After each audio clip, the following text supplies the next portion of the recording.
Class 8th, chapter 2, part 3 or part 4. Might be part 4, isn't it? So now, from here we will start that it is dying of thirst. He said, as I have already taught you that Ganga ko Himwat the king came with a little boy one day, a child one day, and he laid on his, he kept him leading on his lap and said that it is dying of thirst.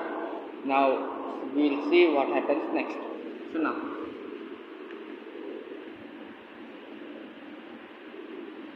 from where I think here. So Ganga's hand went over the little face, and she did so. A drop of water fell from her hair on the dry lips. तो गंगा के हाथ जब उस बच्चे के चेहरे पर गए तो क्या हुआ कि एक पानी की बूंद उसके बालों से आकर उसके सूखे होंठों पर गिरी. At once the glow of life return to it, और एक बार में जीवन उसके पास लौट आया. The baby opened his eyes and giggled with Joy.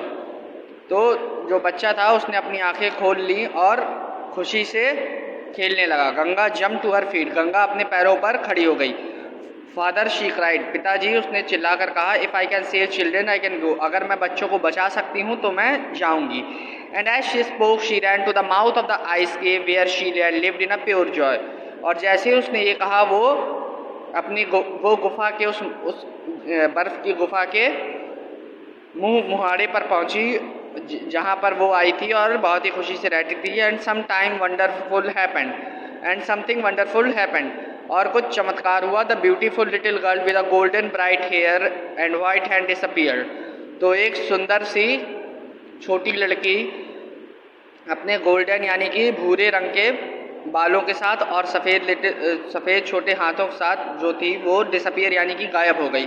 And in her place a stream of pure soft water, और उसकी जगह पर एक छोटी पानी की धारा निकल गई. स्पॉटेड विद अ फोम, और झाग के साथ निकलने लगी. Danced on the golden bright Sands, और वो गुजरती हुई चली गई गोल्डन ब्राइट सैंड्स यानी कि रेगिस्तानों से. And the water as it flowed whispered I am Ganga, और जो पानी वहाँ से बह रहा था उससे धीमी सी आवाज़ आई कि मैं गंगा हूँ.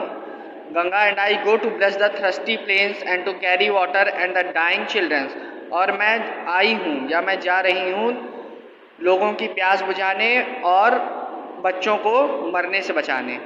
And whenever Ganga turned flowers blossom to welcome her, और जहाँ कहीं भी गंगा मुड़ती थी वहाँ पर अपने आप फूल खिल जाते थे उसके वेलकम में.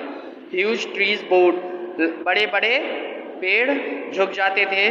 डाउन देयर ब्रांचेस टू किस हर वाटर, अपनी ब्रांचेस को नीचे कर लेते थे उसके पानी को से खुद को छुलाने के लिए. फेंटिंग कैटल ग्रू स्ट्रॉन्ग, और बेजान जानवर जो पड़े थे वो उसका पानी पा करके वापस से स्ट्रॉन्ग हो गए. Children played upon her banks, और बच्चे उसकी किनारे पर खेलने लगे. स्ट्रॉन्ग मैन बैथड इन हर फास्ट मूविंग स्ट्रीम, और ताकतवर आदमी उसकी फास्ट मूविंग यानी कि तेज़ बहाव में नहाने लगे. And women washed themselves in her pool, और औरतें उसके खुद को धुलने लगी यानी कि वो भी नहाने लगी उसी से के बनाए तालाबों में.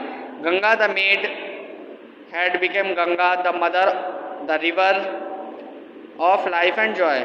तो गंगा बन गई Ganga the river the mother, Ganga माँ बन गई Ganga the river of life यानी कि जिंदगी और खुशी की नदी. And this is Y Ganga the goddess has become the symbol of life of Hindustan, और इसलिए गंगा देवी बन गई हिंदुस्तान की लाइफ का सिंबल यानी कि निशान हिंदुस्तान में जीवन का. And Ganga the river of life, this is why the man think the Ganga as she flows murmurs to give one self for another is duty, to spread happiness around one for other is joy. तो गंगा ये कहते हुए बह रही थी कि अपने आप को कुर्बान कर देना दूसरों के लिए ये ड्यूटी है, और हैप्पीनेस फैलाना यानी कि टू स्प्रेड हैप्पीनेस यानी कि खुशी फैलाना, और दूसरों के लिए जॉय देना. जॉय यानी कि खुशी और उल्लास का मौका देना. तो this para is left, so I'll complete it tomorrow. So for today, till here, I think till here, joy. Okay, so I hope you are understanding chapter. Thank you.